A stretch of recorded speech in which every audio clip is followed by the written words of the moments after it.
Narayan and hi. I am Seema and आप सबका तरणा defence academy channel पे स्वागत है। और यदि आप हमारे चैनल से फर्स्ट टाइम जुड़ रहे हैं तो आप चैनल को सब्सक्राइब कीजिए। और यदि किसी को टेस्ट सीरीज़ के बारे में नहीं पता है, क्योंकि डेली रात को 8 बजे जो आपकी टेस्ट सीरीज़ होती है, तो उन सबको बताइए ताकि सभी जो है टेस्ट सीरीज़ का बेनिफिट उठा सकें। ठीक है, तो आज की हमारी बहुत ही इंटरेस्टिंग टेस्ट सीरीज़ है, उसको हम स्टार्ट करते हैं एकदम जोश के साथ। और टेस्ट सीरीज जो है, ज़्यादा से ज़्यादा आप क्वेश्चंस जो है वो अटेम्प्ट कीजिए, करके देखिए कि आपके, तो आपको ये पता चल जाएगा कि आपको कहाँ प्रॉब्लम आ रही है, आपका कौन सा सेक्शन ज़्यादा से ज़्यादा रॉन्ग हो रहा है। तो आप उसी पे वर्क कीजिए और आपको डेफिनेटली इसका रिजल्ट मिलेगा। ठीक है, तो हम हमारा जो है वो आज का हमारी टेस्ट सीरीज स्टार्ट करते हैं। फर्स्ट क्वेश्चन है हमारा, मुगल साम्राज्य का संस्थापक कौन था? बताइए, अकबर, हुमायूं, बाबर और जहांगीर। तो मुगल साम्राज्य का जो संस्थापक था वो था आपका बाबर। ऑप्शन नंबर सी आपका करेक्ट आंसर हो जाएगा। मुगल साम्राज्य का संस्थापक कौन था? बाबर। अब देखो सेकंड क्वेश्चन। सेकंड क्वेश्चन है आपका, भारतीय राष्ट्रीय कांग्रेस के प्रथम अधिवेशन की अध्यक्षता किसने की? बताइए, दादा भाई नौरोजी ने, डब्ल्यू जी बनर्जी ने, बदरुद्दीन तैयबजी ने, या सुरेंद्र नाथ बनर्जी ने? बताइए किसने आपकी फर्स्ट अधिवेशन की अध्यक्षता की थी? तो भारतीय राष्ट्रीय कांग्रेस का जो फर्स्ट अधिवेशन है, पहले जो भारतीय राष्ट्रीय कांग्रेस जो संघ है वो कब बना था? 1884 में बना था। और जो फर्स्ट अधिवेशन है वो कब हुआ था भारतीय राष्ट्रीय कांग्रेस का? वो हुआ था बम्बई में 1885 में। ठीक है, बम्बई में 1885 में। और उसकी अध्यक्षता जो थी वो की थी आपकी डब्ल्यू सी बनर्जी ने। किसने की थी? डब्ल्यू सी बनर्जी या व्योमेश चंद्र बनर्जी। ठीक है, तो इनको व्योमेश चंद्र अगर बनर्जी आता है तो वो भी राइट आंसर है, और डब्ल्यू सी बनर्जी भी राइट आंसर है। ठीक है, अब देखो next question, question number third.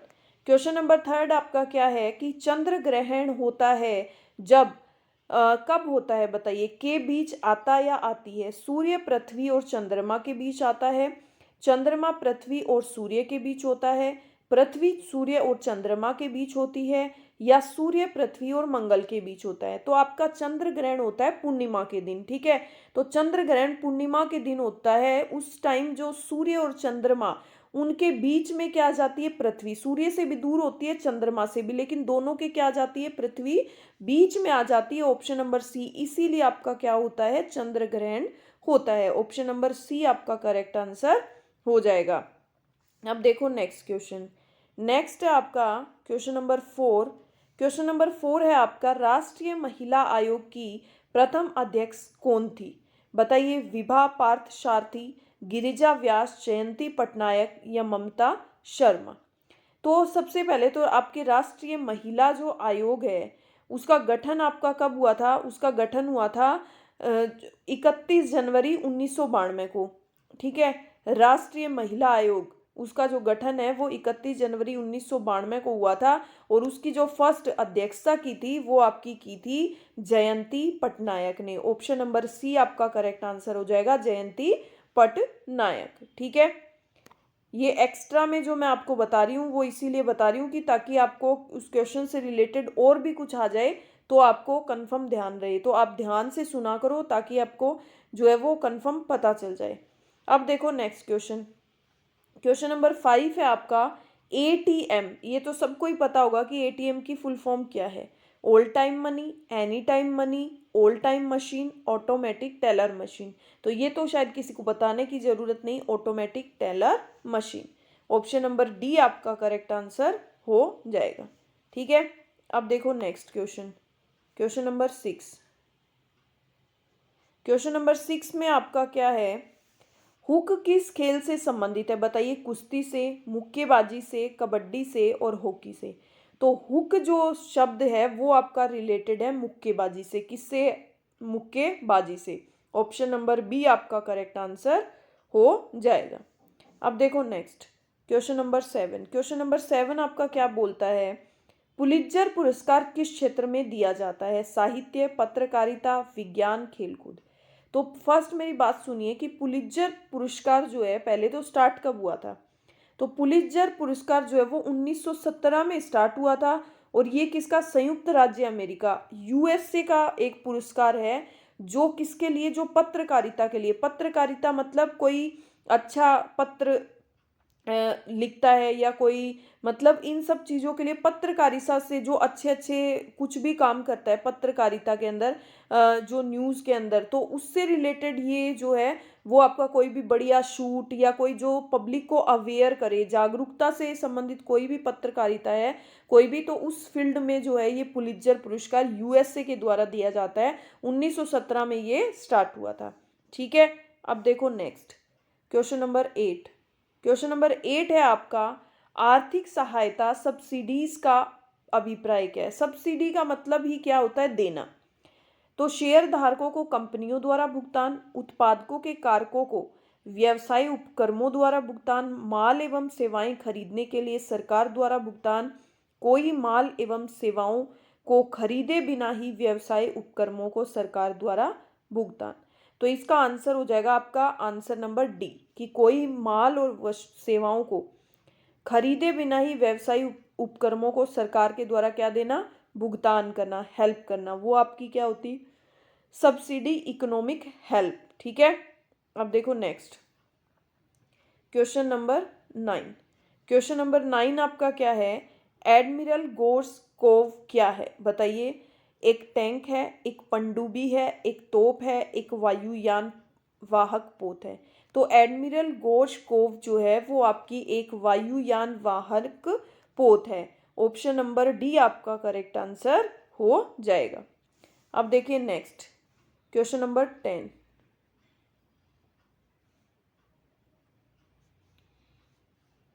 देखो, ग्रेट बैरियर रीफ किस देश में है, बताइए किस देश में है great barrier reef.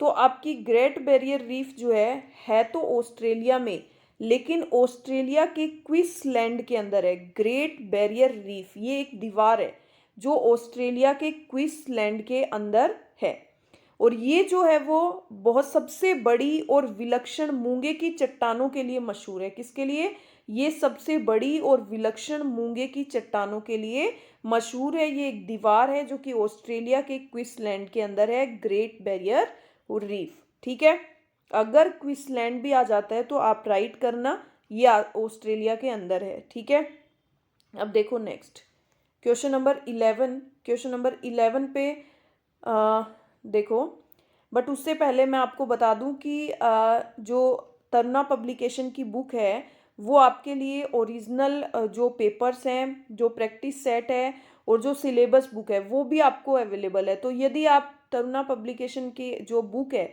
Online platform के लिए तो बहुत बेस्ट है। तो आप अगर यदि अभी ऑर्डर करते हैं तो आपको ओरिजिनल पेपर जो है वो फ्री मिलेंगे। ठीक है, और यदि आप लैपटॉप कंप्यूटर से भी पढ़ना चाहते हैं तो भी डोंट वरी, तो भी आप ई बुक जो है वो मंगवा सकते हैं और आपको बुक बिल्कुल रीजनेबल प्राइस पे मिलेगी। तो आप बुक मंगवाइए और देखिए कि आपको कितनी बेनिफिशियल है या नहीं है। ठीक है, अब देखो नेक्स्ट क्वेश्चन नंबर 11 आपका क्या बोलता है। क्वेश्चन नंबर 11 है, निम्न में से कौन सी रबी की फसल के अंतर्गत आती है। तो बताइए रबी की फसल के अंतर्गत कौन सी आती है। तो रबी की फसल के अंदर आपकी गेहूं आती है, और गेहूं जो है वो अक्टूबर, रबी की फसल जो है वो आपकी अक्टूबर और नवंबर महीने में बोई जाती है। गेहूं के साथ साथ गेहूं, जौ, आलू, ये चना, ये सब जो है आपकी रबी की ही फसल होती है। रबी की फसल अक्टूबर और नवंबर में बोई जाती है। ठीक है, अब देखो next question number 12। Question number 12 आपका क्या बोलता है कि निम्न में से कौन सा भारत को एक धर्मनिरपेक्ष राज्य बताता है। मूल अधिकार, निदेशक सिद्धांत, नवीं अनुसूची या संविधान की प्रस्तावना। कौन सा भारत के एक धर्मनिरपेक्ष राज्य को बताता है। तो संविधान की जो प्रस्तावना है वो धर्मनिरपेक्ष राज्य को बताता है।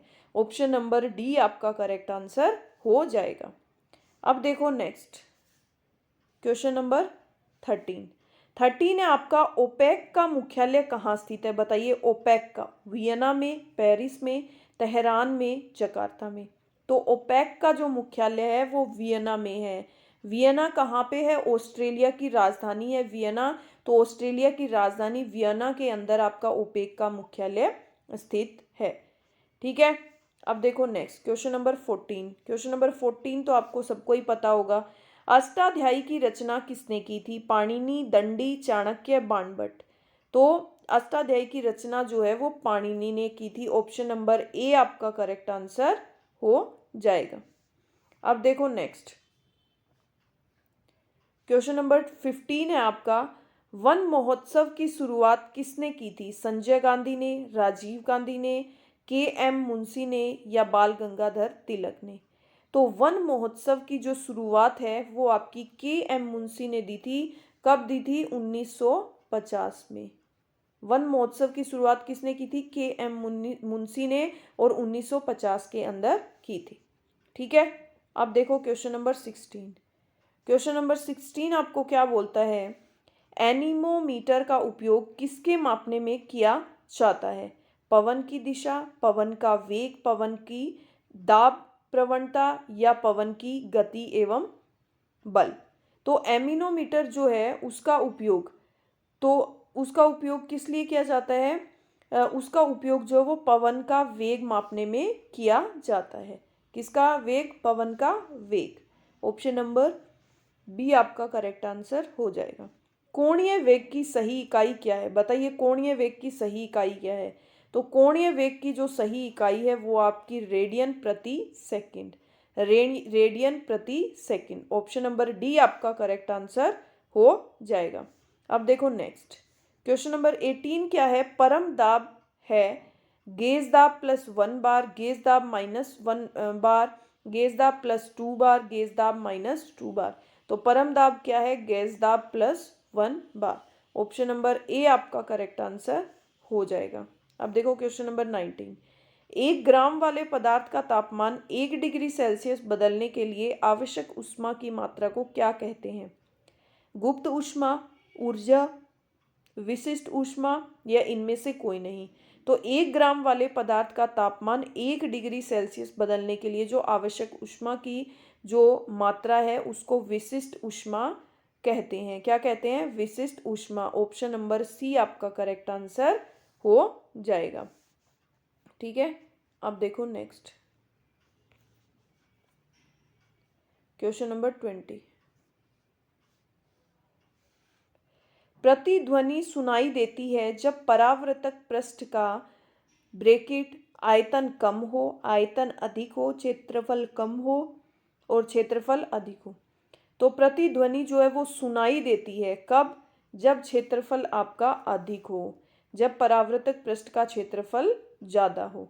ठीक है, ऑप्शन नंबर डी आपका करेक्ट आंसर हो जाएगा। अब देखो नेक्स्ट। निम्नलिखित में से कौन सा साधारण नमक का रासायनिक नाम है? Sodium chloride, calcium sulphate, sodium hydroxide या उपरोक्त में से कोई नहीं? तो साधारण नमक का जो रासायनिक नाम है वो है आपका sodium chloride. Option number A आपका करेक्ट आंसर हो जाएगा, सोडियम क्लोराइड। ठीक है, अब देखो next question. Question number 22। Question number 22 क्या है आपका? निम्न में से कौन सी गैस जलने में सहायता प्रदान करती है? बताइए जलने में कौन सी गैस जो है वो आपको हेल्प करती है? Carbon dioxide, carbon dioxide, nitrogen, oxygen या इनमें से कोई नहीं? तो जलने में कौन सी गैस जो है वो हेल्प करती है? वो है आपकी ऑक्सीजन। ऑप्शन नंबर सी आपका करेक्ट आंसर हो जाएगा, ऑक्सीजन। अब देखो नेक्स्ट क्वेश्चन, क्वेश्चन नंबर 23। जल की कठोरता किसके कारण होती है? NaOH, CaOH ब्रैकेट 2, MgOH2 या CaHCO3 ब्रैकेट 2? तो जल की कठोरता जो है आपके ऑप्शन नंबर डी के कारण होती है। Option number D. अब बताइए भारी जल का अणु भार है 18, 20, 22 और 24। तो भारी जल का जो अणु भार है वो आपका कितना होता है? 20। ऑप्शन नंबर बी आपका करेक्ट आंसर हो जाएगा। भारी जल का अणु भार कितना होता है? 20। ठीक है, अब देखो नेक्स्ट, लोहे का शुद्धतम रूप है स्टील, पिटवा लोहा, ढलवा लोहा या स्टेनलेस स्टील। बताइए लोहे का शुद्धतम रूप क्या है। तो लोहे का जो शुद्धतम रूप है वो है आपका पिटवा लोहा। ऑप्शन नंबर बी आपका करेक्ट आंसर हो जाएगा, पिटवा लोहा। अब बताइए हमारी हड्डियां किस प्रकार का ऊतक है। पैरेनकाइमा ऊतक, स्थायी ऊतक, उपकलीय ऊतक या संयोजी ऊतक। तो हमारी जो हड्डियां हैं वो एक संयोजी ऊतक होती है। ऑप्शन नंबर डी आपका करेक्ट आंसर हो जाएगा। अब देखो नेक्स्ट, कैंसर अस्थि मज्जा के कौन से भाग को प्रभावित करता है। बताइए ट्यूकोमिया, ल्यूकेमिया, फ्यूकोमिया या ग्लूकोमिया। कैंसर अस्थि मज्जा के कौन से भाग को जो है वो इफेक्ट करता है। तो वो है आपका ऑप्शन नंबर बी, ल्यूकोकेमिया। ल्यूकेमिया जो है उसको कैंसर क्या करता है, इफेक्ट डालता है। ठीक है। अब देखो नेक्स्ट, क्वेश्चन नंबर 28, निम्न में से कौन सा अंग श्वसन तंत्र का भाग है। फेफड़ा, नाक, श्वास नली या ये सभी। तो ये सारे के सारे जो है वो श्वसन तंत्र का भाग है, फेफड़ा भी, नाक भी और श्वास नली भी। तो ऑप्शन नंबर डी आपका करेक्ट आंसर हो जाएगा, फेफड़ा, नाक और श्वास नली। अब देखिए नेक्स्ट, क्वेश्चन नंबर 29 आपका क्या बोलता है कि संतुलित भोजन में होता है दूध और घी, सूक्ष्म व व्यापक पोषण, मक्खन और घी, विकास और वृद्धि के लिए भोजन पोषण।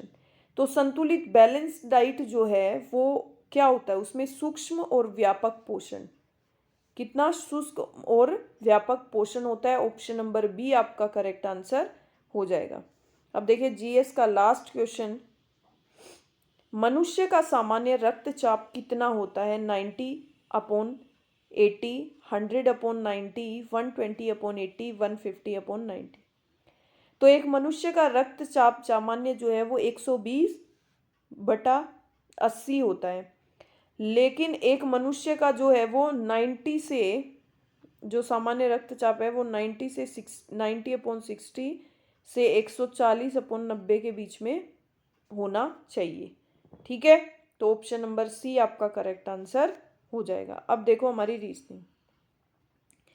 रीजनिंग में क्या क्वेश्चन है। फर्स्ट, आर्यंत प्रकाशन द्वारा आयोजित एक पार्टी में 100 लेखक परस्पर एक दूसरे से हाथ मिलाते हैं, तो हस्त मिलाप की कुल संख्या कितनी है। तो देखो एक दूसरे से हाथ मिलाते हैं, पार्टी में 100 लेखक हैं, वो एक दूसरे से हाथ मिलाते हैं, तो हम इसमें कौन सा फॉर्मूला लगाएंगे, n(n-1/2).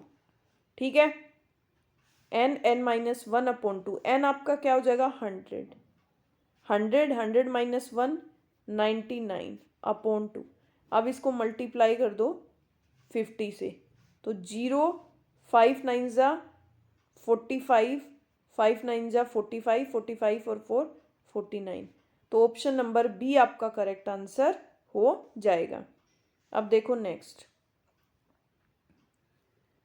Question number 32 number question में क्या बोला जाता है कि एक लीप वर्ष में होते हैं, एक लीप वर्ष में, तो लीप वर्ष में कितने दिन होते हैं, 366। अब वीक कितना, एक वीक में कितने दिन होते हैं, 7।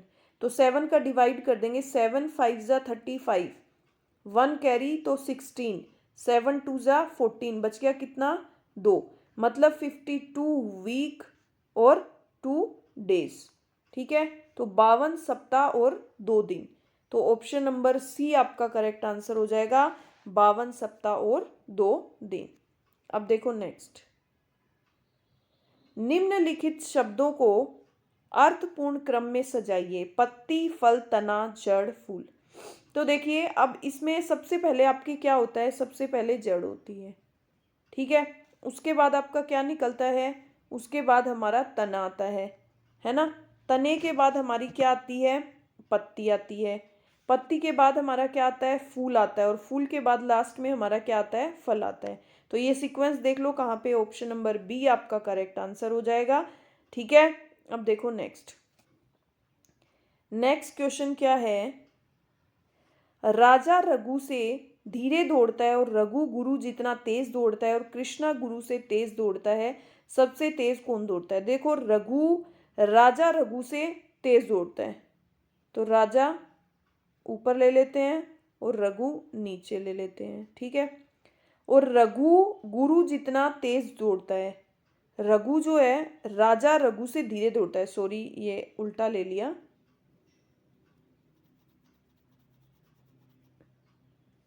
राजा रघु से धीरे दौड़ता है तो रघु तेज दौड़ता है किससे, राजा से। अभी बोलता है रघु गुरु जितना तेज दौड़ता है, ये दोनों बराबर दौड़ते हैं तो गुरु भी इसके बराबर ही दौड़ता है। कृष्णा गुरु से तेज दौड़ता है, कृष्णा इसके ऊपर आ जाएगा।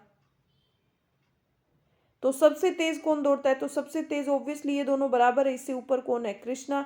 तो ऑप्शन नंबर सी आपका करेक्ट आंसर हो जाएगा, कृष्णा। ठीक है, अब देखो नेक्स्ट क्वेश्चन नंबर 35। 6 व्यक्ति ए बी सी डी और एफ एक गोले में केंद्र की ओर मुख करके बैठे। ये गोला 1 2 3 4 5 6 सेंटर की तरफ मुख है। एफ और सी के बीच में डी बी है और ई और डी के बीच में ए है। डी के बाईं ओर, तो देखो हमेशा इसका बायां ये होता है, बायां ये होता है और दायां ये होता है, ठीक है।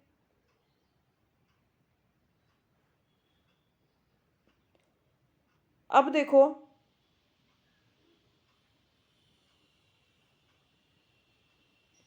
1 2 3 4 5 6, तो डी के बाईं ओर, तो बायां किधर होता है, हमेशा बायां इधर होता है, तो डी के बाईं ओर एफ है, तो डी के बीच है, डी की बाईं ओर एफ है, डी के बाईं ओर एफ है, ठीक है। अब देखो यहां से देख लो, एफ और सी के बीच में बी है, तो यहां आ नहीं सकता इस साइड, तो इस साइड आ जाएगा। एफ और सी के बीच में कौन है, बी। ई और डी के बीच में, ई और डी के बीच में कौन है, ए है। कंप्लीट हो गया। ए और एफ के बीच में कौन है, तो ए और एफ के बीच में आपका क्या है, डी। ऑप्शन नंबर सी आपका करेक्ट आंसर हो जाएगा। ए और एफ के बीच में आपके पूछा है सी, ठीक है। अब देखो नेक्स्ट क्वेश्चन नंबर 36। 36 में आपको क्या बोला जाता है कि फर्स्ट 100 नेचुरल नंबर्स का आप टोटल बताइए। तो नेचुरल नंबर्स के टोटल का आपको फॉर्मूला बता रखा है, n n plus 1 upon 2। 100 100 plus 1 101 upon 2। ये इसको कट कर दो, 50 मल्टीप्लाई करोगे 0 5 1 जा 5 0 5 1 जा 5, तो ऑप्शन नंबर डी आपका करेक्ट आंसर हो जाएगा, ठीक है। समझ आया। आप देखो नीचे वाला देखते हैं कि 0.0221 में आप इसका डिवाइड करोगे, तो यहाँ लिख लो 221 डिवाइड बाई 7। अब इस पॉइंट को हटाया, हम 4 जीरो लगाएंगे, 1 2 3 4, ठीक है। अब देखो, अब ये किससे कट जाएगा आपका, ये कट जाएगा आपका 17 से कट जाएगा, ठीक है। तो देखो 17 एकम 17, 17 बन जा 17, यहाँ पे 5 बच गया, तो 5 बच गया, तो 17 तिया 51, तो 17 3 जा 31। अब ये कट गया, ये कितना हो गया, 1 2 3 4 10,000। अब आप 13 में जब 10,000 का डिवाइड करोगे तो आपको क्या करना पड़ेगा, यहाँ पे 3 जीरो लगानी पड़ेगी, तो 1 जीरो का पॉइंट आ गया, बाकी 2 जीरो आपको लगानी पड़ेंगी, तो 10,000 1 जा 10,000। अब बच गया कितना, यहाँ पे 3,000, 3,000 के 1 जीरो लगाई, तो 10,000 3 जा 30,000, तो 0.0013 आपका ऑप्शन नंबर ए आपका करेक्ट आंसर हो जाएगा, 0.0013, ठीक है। अब देखो नेक्स्ट क्वेश्चन समझ आ रहे हैं। देखो x plus 1 upon x is equal to 2, तो आपको ये बताना है। तो हम इसमें क्या करेंगे, हम दोनों तरफ इसमें स्क्वायर कर देंगे, हम यही कर लेते हैं। तो देखो x की स्क्वायर प्लस a की स्क्वायर प्लस b की स्क्वायर हो गया, 2 into a into b, is equal to 2 दूनी 4। अब x से x गया, ये 2 आपका इधर आ गया तो x की स्क्वायर प्लस 1/x की स्क्वायर इजिकल टू 4 में से 2 गया आपका 2, तो x की स्क्वायर प्लस 1/x भी आपका x की स्क्वायर आपका क्या आ गया 2। Answer number C. अब देखो next question, question number 39 number question क्या है, यदि त्रिभुज की कोई दो भुजा बराबर हो तो ऐसे त्रिभुज को क्या कहते हैं। जब एक त्रिभुज की दो भुजाएं बराबर हो तो उसको समद्विबाहु त्रिभुज, जब सारी भुजाएं बराबर हो तो समबाहु, जब दो भुजाएं बराबर हो तो समद्विबाहु, और जब तीन भुजाएं अलग अलग हो तो उसको विषमबाहु। ऑप्शन नंबर बी इसका करेक्ट आंसर हो जाएगा। अब देखो नेक्स्ट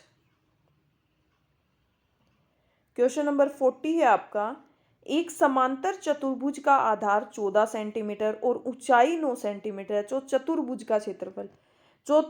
का क्षेत्रफल का फॉर्मूला क्या होता है आपका, आधार इंटू ऊंचाई। यदि यहाँ पे त्रिभुज का होता ना तो अपन 1/2 इंटू आधार इंटू ऊंचाई करते, अब चतुर्भुज का है तो आधार इंटू ऊंचाई करोगे। तो अब आप 14 को 9 से मल्टीप्लाई कर दो, तो 14 9 जा कितना होता है 126। ठीक है, तो ऑप्शन नंबर सी आपका करेक्ट आंसर हो जाएगा। अब देखो नेक्स्ट क्वेश्चन नंबर 41, कोस 30 डिग्री का मान कितना होता है। तो कोस 30 डिग्री का मान कितना होता है आपका √3/2। ऑप्शन नंबर सी आपका करेक्ट आंसर हो जाएगा। अब देखिए नेक्स्ट क्वेश्चन नंबर 42 में आपको क्या कहा है, यही सोल्व करो इसको। 48 डिवाइड बाई 12 इंटू, हम पूरे को इसको लिख लेते हैं 9/8 इंटू, ये ब्रैकेट लगा दो 4/3। अब ये डिवाइड है, इसको मल्टीप्लाई करेंगे तो ये क्या हो जाएगा, उल्टा हो जाएगा।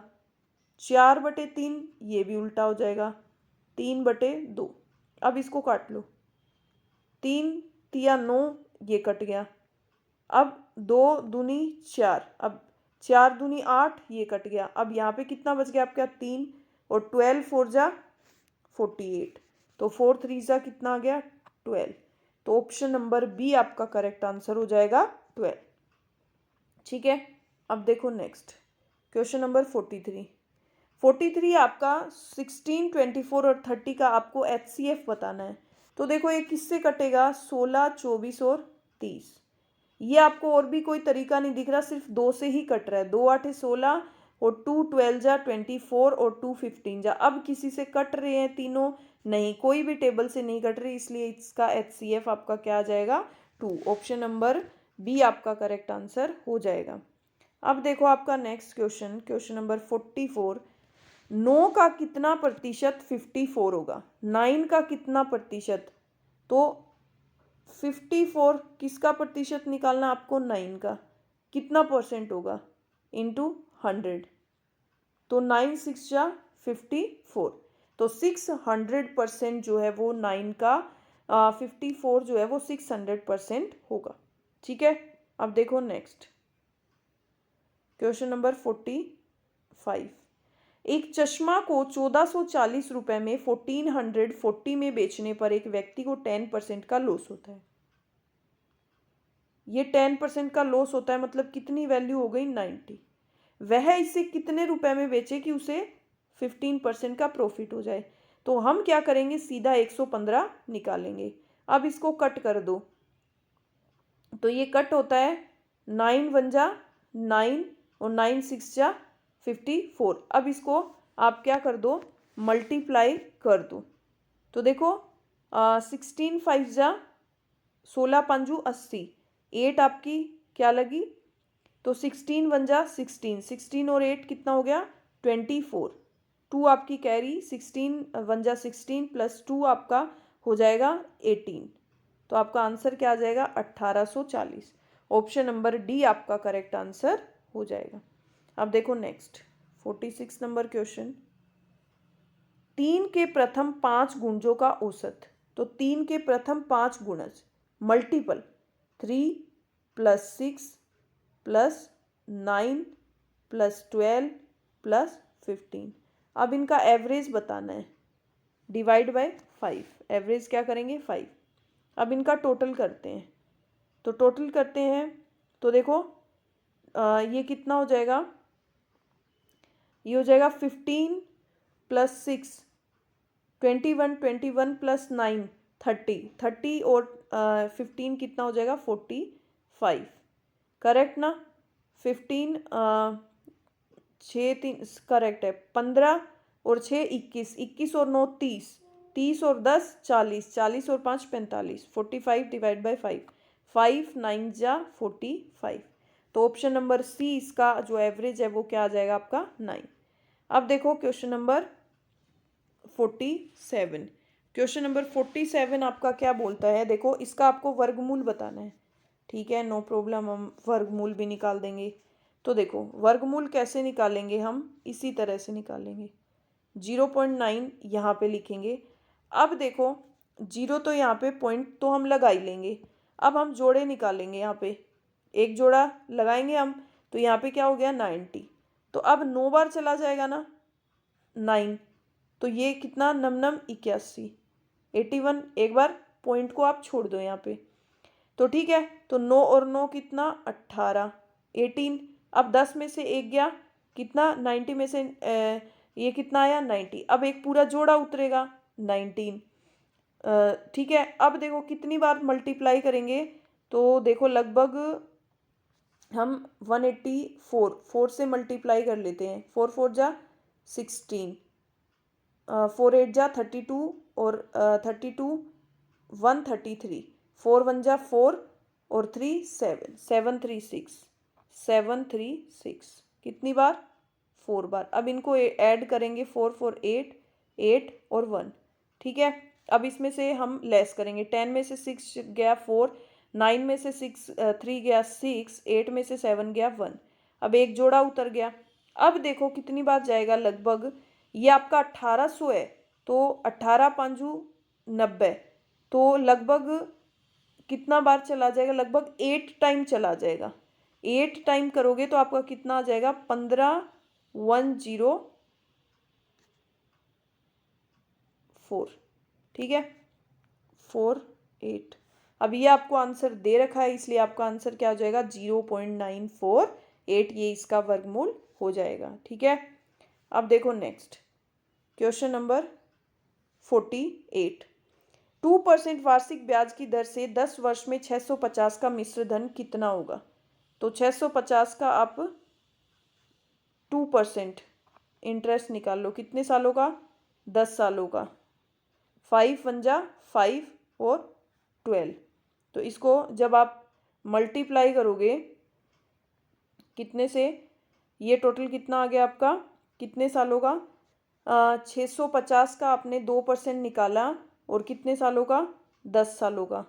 ठीक है, तो ये कट हो गया आपका और इसको 10 से मल्टीप्लाई करोगे आपका 130। कितनी बार 5 1 जा 5, 5 5 दिए 15 हो गई ये आपका। ठीक है, तो ये कितना आ गया, आप 10 से जब मल्टीप्लाई करोगे 130। अब 650 में आप 130 ऐड कर दो, 5 3 8 और 7, 780 रुपये आपके क्या हो जाएंगे टोटल हो जाएंगे। ठीक है, अब देखो क्वेश्चन नंबर 49 नंबर क्वेश्चन आपका क्या बोलता है कि इनमें से सबसे बड़ी संख्या कौन सी है, आपको वो बताना है। तो देखो हम सब में डिवाइड करेंगे तो हमें पता चल जाएगा 4/7 और 5/8। तो देखो इसमें करेंगे, यहाँ पे हमने 0 लगाया तो 0 पॉइंट कितना आ गया 5, इसमें हमने 0 लगाया तो ये क्या आ जाएगा 0.3 छिके 18, 3 छिके चलता रहेगा, इसमें लगाया हमने तो हमारा क्या आ जाएगा 0.75 जा 35, फिर 5 बच जाएगा 50, तो 7 7 जा ये 57 आ गया। इसमें डिवाइड करेंगे तो 0.8 5 40, 8 छिके 8 6 जा 48 बच गया 2 0 8 2 जा। तो अब इसमें सबसे बड़ी संख्या कौन सी है बताइए। तो सबसे बड़ी संख्या जो है वो आपकी आ जाएगी 0.66, ये सबसे बड़ा है ना, तो ये कौन सा है 2:3, तो ऑप्शन नंबर बी आपका करेक्ट आंसर हो जाएगा। अब देखिए 5 किलोमीटर बराबर है किसके, 5 किलोमीटर इंटू 1000 मीटर, तो 5000 मीटर के बराबर होता है। ठीक है, समझ में आया आपको ये सीरीज़? और सभी कमेंट सेक्शन में लिख के बताइए कि आपके कितने सही हुए हैं और कितने रॉन्ग हुए हैं। ठीक है, तो आई होप आपको टेस्ट सीरीज़ अच्छी लगी होगी, तो प्लीज़ आप लाइक कर देना। ठीक है, कल हम इससे भी बढ़िया टेस्ट सीरीज़ लेके आएंगे, उसमें भी सभी ज़्यादा से ज़्यादा स्टूडेंट जुड़िए। ठीक है, बाय।